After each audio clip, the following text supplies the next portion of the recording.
Welcome to MadPaws Down Under. I'm Dan. I'm Anita. And together we're travelling around Australia with our dog Wally, our cat Paprika, our off-road caravan, and our trusty turtle Hilux. And we're here to bring you some pet travelling tips on the road. And this time we'll see you in the NT. I've been Cheeky dying buggers. to say that. So we finally crossed the border from Western Australia into the Northern Territory. And this episode, we're going to come to you from, I guess, the most famous town, probably even in Australia, really, Darwin. Big call. Well, come on. Everyone knows that Darwin's the place, the home of all of the scary Australian animals. If there's something that's going to get you, it's probably going to be up there. So in this episode, we're going to be covering pet-friendly places that you can visit with your pooch or kitty, mostly your pooch, I would say, exercise with them, along with some really, really interesting, but unfortunately not very pet-friendly other activities, such as jumping crocodiles, nice hikes, and National the Park. famous Litchfield National Park. But we are also going to tell you how we managed to do all these amazing places while still travelling with our babies to make sure that they were comfortable and also had at least a moderately good time, especially Wally. In Darwin, I think our biggest ally was the Tinder for dogs, MadPaws. Literally, MadPaws is like Tinder for dog sitting. It's like you swipe left, swipe right, find someone in your area and find the perfect match. And honestly, we are not at all sponsored by MadPaws, but we have used MadPaws every single, pretty much, difficult situation that we've been in. We've been able to find a sitter through MadPaws app. So it's actually been such a strong ally for us, and especially in Darwin, as you will see as we go ahead with this episode. Yeah, and look, you make a good point. Actually, before we proceed any further, remember to hit that subscribe button and give us a like, give us a comment. We'd love to hear your feedback now that the formalities are out of the way. I do want to say, in my eyes, the top end is actually probably the least pet-friendly place we've visited in Australia thus far. And that's for a number of reasons. You have pretty unforgiving climate for most of the year. Absolutely. So it's either really wet and unpleasant and humid.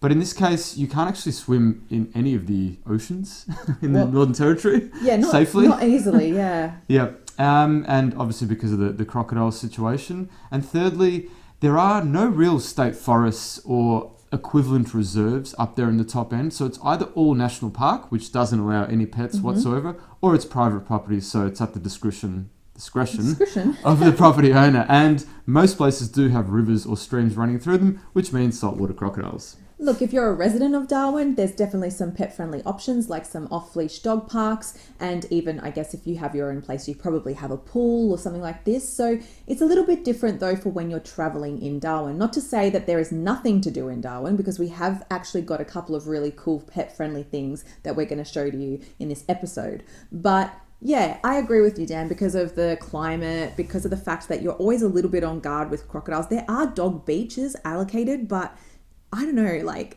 it still makes me feel pretty uncomfortable. If I'm not a local, I don't feel overly comfortable letting my dogs off even at those particular beaches. The locals that we actually, use through MadPaws apps, they actually were pretty confident with what areas are okay for dogs. So I guess that's another little tip, is you could ask locals like where they take their pets. But yeah, we found it to be less pet friendly than most regions we had been in at this time. Yeah, definitely. So maybe on to where we stayed in this current leg of the trip. So we decided to spend a little bit of time in one fixed spot, having been through the Kimberley and the Kununurra region. We were doing a lot of kilometres, and it was nice to just literally bed down and get some nice weekly rates at a caravan park. We'll tell you which one in a sec. And basically just explore the region in our very own time. So we stayed at the Big Four Hidden Valley Caravan Park. It's located about 12 minutes out of the Darwin CBD. Clean, green, very inexpensive for a weekly rate. It was actually the best value caravan park in the metro area. And yeah, we had a ball. It was a good time. We know that in the peak season, this caravan park is extremely busy. So I guess our experience, again, being in the shoulder season would be quite different to maybe in peak season. For us, we had pretty much a whole entire area of lots free. So even though we had our allocated space, we had room to run around with Wally, and the staff were very easygoing at this time of the year. But in saying that, going in the shoulder season and the build-up season in Darwin has really cost us a few lessons to be learned, because as much as, we were really happy with our experience, it was really hard in that climate. So Look, we would always recommend the shoulder season in most places that we had been to, but to be honest, we really struggled at that time of the year. It was about, Yeah, it was October. Yeah. Yeah, it was the build-up season. So the build-up was in full swing. Temperatures are up in the mid-30s, so 35, 36 degrees. Humidity was like 70, 80%, sometimes even higher at night. It was really, really hard work. Even with the portable aircon system in our caravan, you can check out which one on this episode I flashed up on the screen. But even with that unit, it was a bit of a struggle at times. That thing had to be cranking 24/7. It really does limit the things that you'll do. And I guess that means that how much time are you actually going to be spending inside of your caravan? So you have to keep that in mind. Anyway, moving on. Moving on. So, Wally's favourite place in all of Darwin, hands down, I will speak for him on his behalf this time. He made friends. He did make friends. It's called the Marlow the Marlow Lagoon You have Dog one Park. job. One job. One job. Marlow It's located Lagoon. 20 minutes out of the CBD or a handy 12 minutes away from the Big Four. This is a fantastic dog park. I wouldn't even say it's little. It's quite large. Yeah. So it's a really, really large fenced area. It's got play equipment for the dogs, like, where they do the agility training, mostly the border collies, not so much Wally. It's got areas for little dogs, timid dogs, but best of all, it's got a huge swimming lagoon. Absolutely, yeah. And it's pretty awesome because, as we've been mentioning, the weather is super duper hot in Darwin and there's not a lot of places that are considered safe for swimming. Speaking of safe for swimming, so I mean, like a lot of things up in the top end, sometimes advice needs to be taken with a pinch of salt, and the advice is always relative. Mm-hmm. So whilst there are not normally crocodiles in the Marlow Lagoon, sometimes there do appear to be saltwater crocodiles in the Marlow Lagoon, as we found out recently in the article I've just flashed up. And look, they do have signs as you walk into the Marlow's Lagoon saying, you have to be crocodile safe. It is, I guess it's not even rare because I think it's happened twice now. So to me, that's not super rare. But the place is monitored by the council. So they do kind of check if there are any crocs, but you could be the first one to spot it. So look, all of the dogs do swim in Marlow's Lagoon, but you always have to keep an eye on your dog no matter what, because unfortunately, salties love to eat doggies. Yeah. And it's actually not even that clear how they get in there. Yeah. But I think most people's guess is when it floods, especially during the wet season, that's where the crocodiles find a way to get in there. There is a stormwater drain located nearby, so possibly that's how it got in. But yeah, you don't want to find out the hard way with these sort of places. No way. And I guess that's one tip that we can say, that one thing that we really were very lucky with being in the shoulder season, like in the build-up season, there was not really much risk at all of saltwater crocodiles when we were there, because most water holes are kind of dried up and there's no flooding. So this is a real big warning if you're going after the wet season to the top end or any crocodile areas, because this is when these rare incidents kind of occur, right? Which are not so rare. Which apparently. are not too rare, yeah. And even like public swimming holes that you've been told, you'll see as we go through even our list at Litchfield, like even still after the rains, there has been sneaky crocs. Even with all the croc traps and stuff that are set up, sometimes they do get in. So just a big warning, but Marlow's Lagoon really is a relatively safe place. And thankfully, Wally had the best time and it gave us somewhere to take him for exercise. Yeah, well, that's a really good point, because some of the places we'll talk about in this episode, you will not be able to bring the dog under any circumstances. So this is a really nice park to take your doggo for a nice run, get him nice and tired, and then you can take them back, and get on with your day. So we actually use Marlow's at least once a day, sometimes even twice, to give Walls his exercise. But what's another cool place we visited? Well, I don't know. It depends on how, look, I read this from another blog, actually. I won't lie. Travel Unity was one of my favourite blogs that I read on our trip around Australia. Now she's even brought out a book about dog-friendly places in Australia. And I will give her a plug because she has saved us a few times in places where we thought there's nothing here to do with dogs. So she did recommend on a hot summer's day, not summer over there. Every day's a hot summer. In a hot, humid day, there is the Royal Botanical Gardens, or the George Brown Darwin. Not Royal, I'm thinking of Melbourne. George Brown Darwin Botanical Gardens. Now, normally you think botanical gardens, maybe you can walk with your doggy on a leash, I was just possibly, thinking or meh. not. Yeah, nah, whatever it might be. But you won't even believe it. 2 kilometres north of the CBD, there is 42 hectares known for collections of North Australian and tropical plant species, and dogs are allowed off leash. Yeah, that's a rare one. I mean, firstly, 42 hectares. I don't know what that is, like in terms of seeing the size and dimensions. It's a bloody big botanical garden. It's a big place. And honestly, on a hot and humid day, we would recommend the rainforest walk. And that is because it is all shaded. Rainforest walk, shade, off leash. You can literally, and to be honest, there's a little bit of like water features everywhere. And I'm not sure if dogs are supposed to go into them. I mean, there's no signs. There's no signs. And Wally always found a way to sneak his way into some sort of water feature along the way. But to be honest, there was literally no signs. The main rule at the botanical gardens is that your dog responds to commands and is a well-behaved dog, and obviously picking up after your dog. So as long as you've got a dog that responds and has a good recall, they're really happy for you to actually just prance around. I think that's literally what we did. We pranced around, danced around, laid around, and it was beautiful. Nice really lush green grass, huge trees. Yeah. It's a really nice place to go and cool beautiful. off. Yeah, highly recommended. But yeah, what we loved about it was the fact that it was the only botanical gardens we visited in Australia where dogs are allowed off leash. Yeah, off leash. That's the difference. Yeah. Yeah. So onto another amazing thing to do, but this one is not pet friendly, unfortunately. So it's the Darwin Military Museum, which is located about 10 minutes from the CBD at East Point. So for this one, you will need to leave your pooch at home or in the care of a pet sitter. And it is an activity that we recommend taking 2 to 3 hours to do minimum, because there's just so much to see there. There's military hardware, there's artifacts, there's different exhibitions dedicated to the bombing of Darwin, the Holocaust. It's really a very, very comprehensive look at Australian military history. And as you might know, Darwin is actually a place that has experienced, war firsthand. One of the only places in Australia that has, so there's a lot of history in Darwin. And if you're someone that enjoys learning about history, wants to know a little bit about our soldiers and the wars that have taken place in Darwin, there's not only this museum, but there's a number of museums throughout Darwin, which is awesome. Yeah, the World War II tunnels as well. Yeah, exactly. But this military museum, so Dan's an ex-army guy, so he kind of really enjoys all things like, military, but showing the tanks and all of the different sort of I'm pretty sure you had the best time jumping in and out of the tank. I was just about to say, but this place is actually super cool because it's got all the cool stuff. Like, I don't know, like, the actual names of half of the stuff, but they had really cool cars and ambulances and... Cars and ambulances? Mate, tanks and APCs.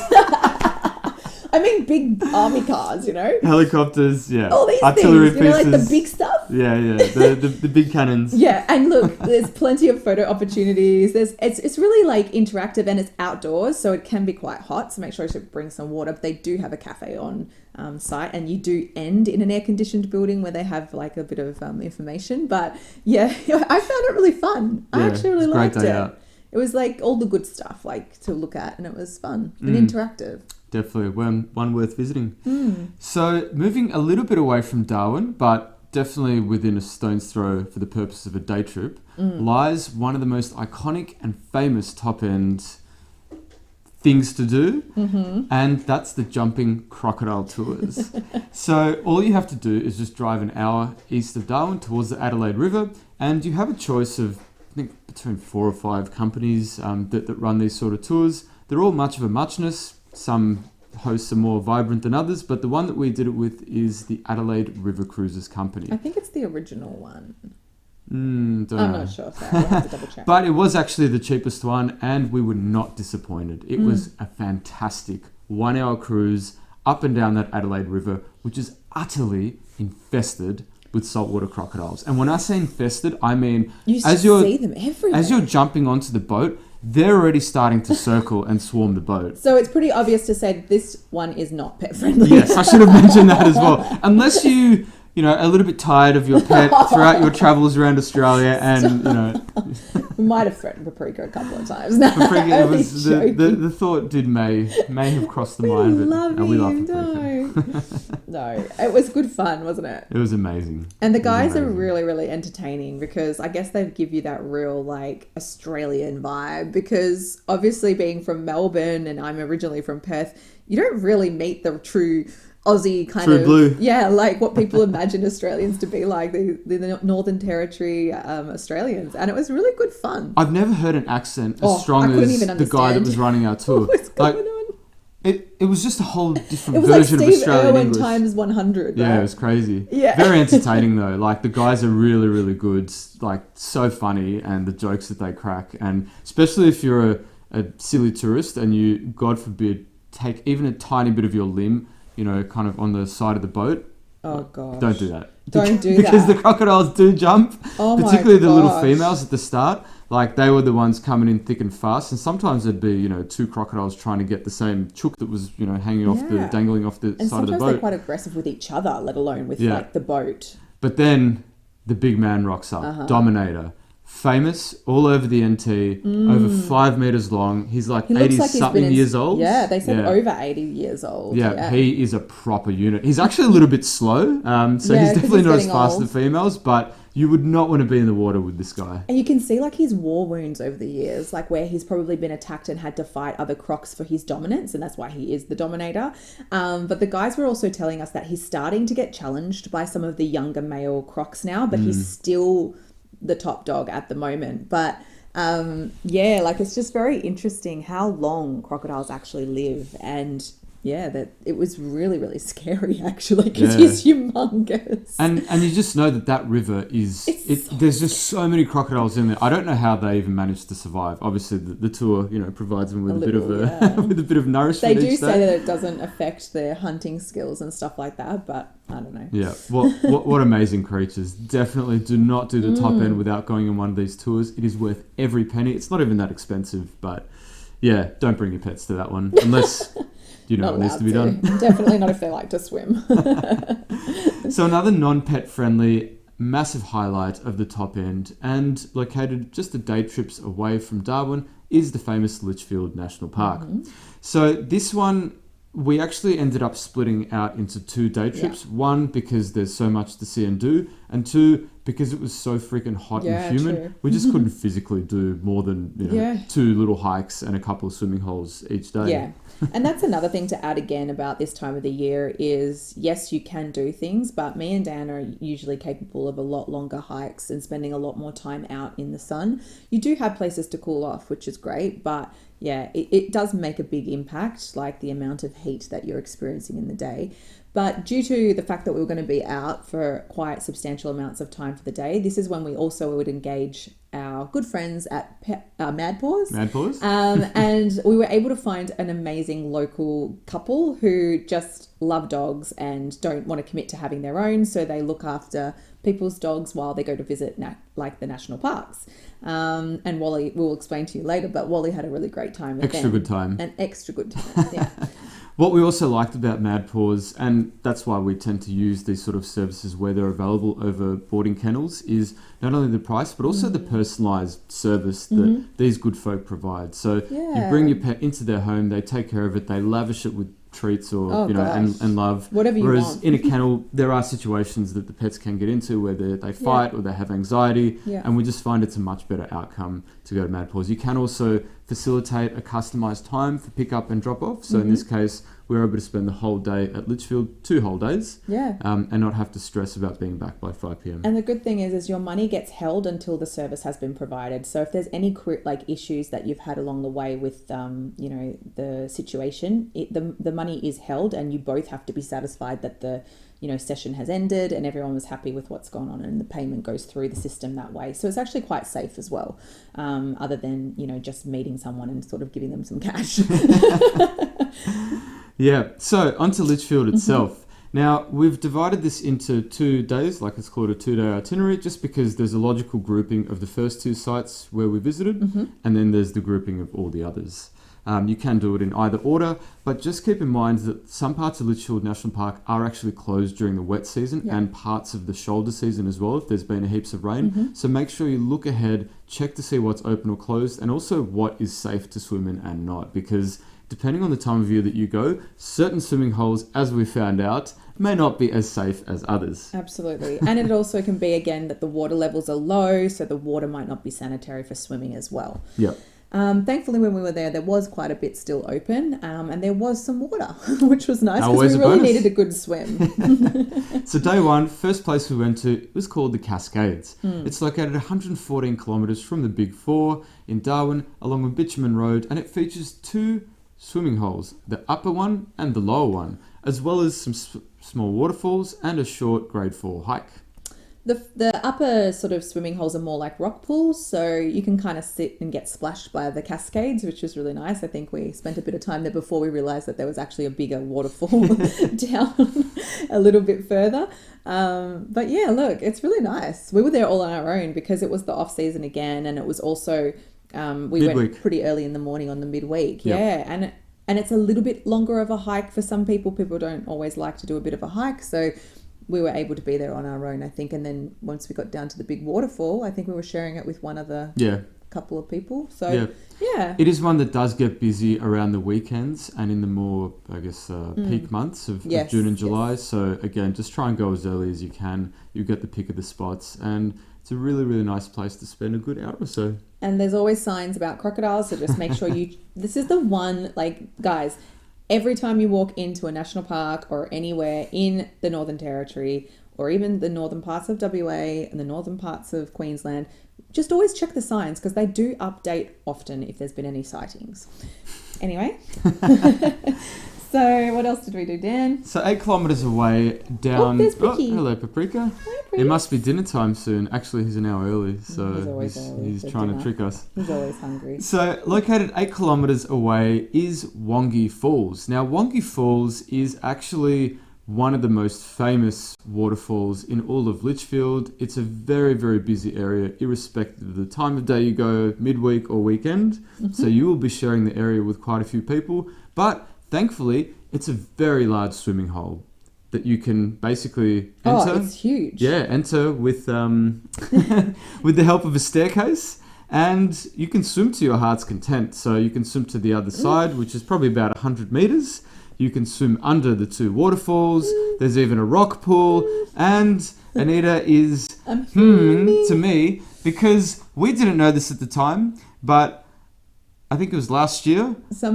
Just after the wet season. Someone got attacked by a saltwater crocodile there. Yeah. Properly attacked as well. Yes, yes, and yes. So yet again, this place really feels safe, by the way, because it's made for swimming. So they've got rails, they've got picnic areas, they know, everyone's swimming there. There's a lot of people swimming, so you feel like someone else will get eaten instead of you if they do get eaten. That's not what I was going. Okay. I wasn't going there. What I was kind of saying is they've made this place for swimming. There's a cafe there, and so you feel super safe. But you just always have to be smart, always, because in this particular circumstance, someone did get attacked by a crocodile. Thankfully, it wasn't fatal that time. But it's a pretty horrible thing when you see a tourist getting attacked by a saltwater crocodile, and it's very scary. So look, to be honest, Wongi Falls, when we were there, we did all of the things that we probably shouldn't have if we had read that article first. Yeah. We had swam the whole entire way, so far, and it's quite hard because this is fresh water, right? So you don't swim and you're not buoyant. You don't swim like you do in the ocean or even in a pool. And we left our pool noodles in the car, so we didn't have any assist. We did the full swim across because we saw another couple of people jumping off one of the rocks over there. And we swam the whole entire length. Jumped up the rocks, jumped off the rocks, swam in a little little blue pool that was up the top, and then had to swim the whole way back. And we were like, why is no one else doing this? So we're looking at them and they're just staring at us But it was, again, at the time of the year where it's very unlikely for saltwater crocodiles to be sighted in these places. But always have to keep it in mind because even the places that feel super, super safe or are made for people to swim or made for dogs to go swimming can still be at risk. Yeah, for sure. If you do want to mitigate your risk and just look from afar, there is a 1.6k walk through the monsoon forest, and you can actually climb to the top of the falls and get a view down. Highly recommend that walk. It is good to do before you go for a swim, so you get nice and sweaty and then cool off. But Wongi Falls, I wouldn't miss it for the world. Oh, it's beautiful. Would I swim again in it? I'd probably be a little bit more cautious than what we were. But, what you don't know can't hurt you sometimes. Until it does. Paprika took the microphone with him. One sec, everyone. Sorry about that interruption. Unfortunately, having a cat can be quite a hazardous Especially a hungry cat. So I think we've done day one. That was our day one, wasn't it? Yeah, that was quite enough excitement for one day. Yeah. So day 2, we returned a different day, and we decided to go to the other part of Litchfield National Park. So this is the eastern and southern section. First place we went to is called Buley Rockhole, and it's located about 133 k's from the Big Four, so it's just over an hour and a half. Accessible by a 2-wheel drive, so you don't need a 4B on that one. And it's basically just a series of small, deep plunge pools and shallow rock pools to explore. Yeah, and I guess this is like the locals' swimming hole, because if you live in Darwin, there's not a lot of places you can swim, as we've said. So any time of the week, pretty much, this place is quite busy. We got there super early, like 7 a.m, and there was still already a couple of people who had arrived. We did get the place almost to ourselves because those people chose to go to the very top rock pool. We did get the place to ourselves for at least maybe like 20 or 30 minutes. And then it was like swarms and swarms of people and kids and families. So it is a busy, busy place. I think with our luck, school holidays had started. And the that's water why... was so nice. That's why. Yeah, it was nice. Because it's really, really cool, the water there. And like Dan said, they're plunge pools. So you can jump in and like kind of muck around. There's little cascades and it's really like good for swimming. And there's no risk of crocodiles in that particular area. Correct. So that makes a huge difference. Yeah. Keep you sane. Absolutely. And located just 3.4 kilometres away is an area called Florence Falls. So this is a medium-sized swimming hole with a waterfall. Sorry. You can swim right up to the falls. You can either get there through 160 steps from the car park, or you can do a little windy 1 kilometre monsoon walk, which we would actually recommend. Oh, it's really pretty. And another fantastic swimming hole. We were blessed because we were pretty much the only ones there. I think we were, yeah. And I think this time we were both like super nervous though. I don't think we have many photos or videos of us in the water here because we were like so like freaked out by the fact of not knowing about Wongi Falls, having had crocs in there once or twice in the past couple of years, and we were like, do you reckon there's crocs? Do you reckon there's crocs? So we were like, jump in, come back out, jump in, come back out. So it was a definite in and out job, that one. I'm sure if there was other people there or whatever, we might have felt a bit more confident. But look, you always have to follow the signs. I'll say it again. And located only 18 kilometres away, but this time you will need a 4x4 to access it because it's quite an unpleasant corrugated dirt road. We probably should have lowered our tyre pressures, but we couldn't be bothered. Look, it is only 10 kilometres, that's that little stretch. But the place is called the Lost City Rock Formations. And let me tell you, this place looks like it's out of the Jungle Book. It does. Something along those lines. Or if you've ever been to totally Cambodia, does. the area that I've just popped up on the screen, I've forgotten the name of it, but that city actually has these sort of vibes. It is simply incredible. Oh, it really was. I remember, because I haven't been to Cambodia. Where did we go? Vietnam, where you had that really beautiful city. I can't remember the name off the top of my head, but it was really that kind of... Angkor Wat. That's what I was thinking. No, that's in the Cambodia. Cambodian one. You just had a light bulb. Ding, ding, ding, ding, went off. But like it really does. Like it really does have a vibe of like an ancient city, even though I don't think it was. No. It's actually a fully natural set of rock formations. It just looks like it's been put together. Cool. Yeah. It's kind of like an Ancient Aliens kind of thing. Yeah. Well, again, we were actually blessed to be there by ourselves. So it was a bit of an eerie feeling, and we just had a little bit of rain that came through. So there was no wind, no sound, no birds, nothing. It was just, quite eerie, but also spectacular. So, kind of felt a little bit spiritual there and, in amongst the presence of entities, maybe. We're really going off course here. But we did actually... We did actually get to have lunch there. We had our highlights with us that day, and we just pulled out the tray and had a bit of food on the back of the tray. And it was such a beautiful sight to be looking at. And we were really just, like we said, on our own. And I'm pretty sure the minute that we finished eating was exactly when someone started to arrive. So there we go again with this cat today. It was actually quite an experience. Definitely check it out. Did I say definitely? Located 33 kilometres away is a place that's a little bit off the beaten track. So again, you will need a 4-wheel drive to get there. And this time you'll actually need a high clearance one to get there because you will have to do a water crossing. Yeah. It's called Itinerary Falls, or sometimes known as Sandy Creek Falls. Creek, yes. Yeah. So The water crossing is in salty territory, so definitely do not get bogged and do not try and recover your vehicle if you can avoid it by, getting out of the vehicle. Yeah.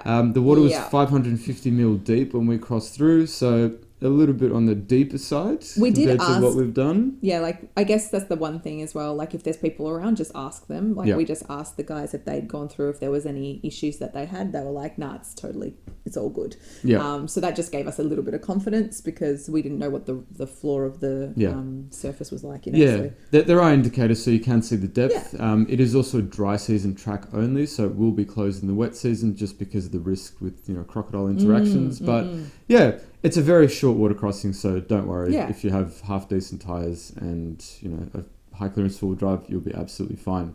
It's a bit of a walk in to the falls itself. It's about 3 k's. Yeah. Return walk, grade 3, so it's not too difficult. It being quite eerie as well, the walk in. Because I think you went across some swampy areas. And that's true. They do have crocodile signs everywhere as you kind of walk through. Yes. Too. Do not swim in any lagoon other than the actual places, main falls area. Please, don't muck around in this area. And I think this is another place where you and I were just I don't, because I think we were again on our own time. Yep. And we were just I'm not sure if we would feel confident swimming today. That was a real quick in and out job. Yeah, that was the quickest in and out we've ever done, I think. And probably the only reason why we actually swam there was because we were so hot from the walk that it needed to be worth our time, and nerves were doing the tracking. Yeah, but as you can see from the photos, it is stunning. It is absolutely stunning. And we had met some friends along the way who had been there previously, and they did swim there. So I'm sure that it was fine, but me and you were kind of a little bit awkward. But it is so, so pretty. Definitely. It really is. Yeah, so there you have it, folks. These are the main areas that we saw in Litchfield. There are a few others that were either closed at the time or we just, couldn't be bothered going to because it didn't feature a swim. But these ones are really, really good to do if you are there at a hot time of year, which is pretty much every time of year. All the time. But when we did pick up Wally from our lovely host at that we found through MadPaws, we discovered that Wally himself had found a swimming hole of his own, which was basically the swimming pool of our hosts. Now, normally, doggos, don't tend to be allowed into swimming pools. And in this case, Wally actually helped himself into the yard and into the swimming pool. Apparently the girl was telling us, she was he was outside for a little bit while they were doing a couple of things inside, and they just sort of saw him looking at the pool a few times and kind of looking, and then he was noticed that they were kind of looking back at Wally, and Wally was looking back at them, and then all of a sudden, when they had turned their back, they just heard psh, Wally jumping into the water, and then they just lost it laughing. They thought it was the best because they don't mind. They thought it was great. They love dogs. But yeah, we thought that was quite funny to pick up our little wet dog. So he obviously had his own little adventure. For sure. But it just shows the kind of fun that they actually do have with these pet sitters. They actually took him down to the dog beach and things like that. It's pretty cool. I really, really do recommend MadPaws or any kind of pet sitting service over any other option, honestly. Yeah, for sure. So the dog had a ball. We did too. This is how we were able to see the top end and the Darwin and surrounding region.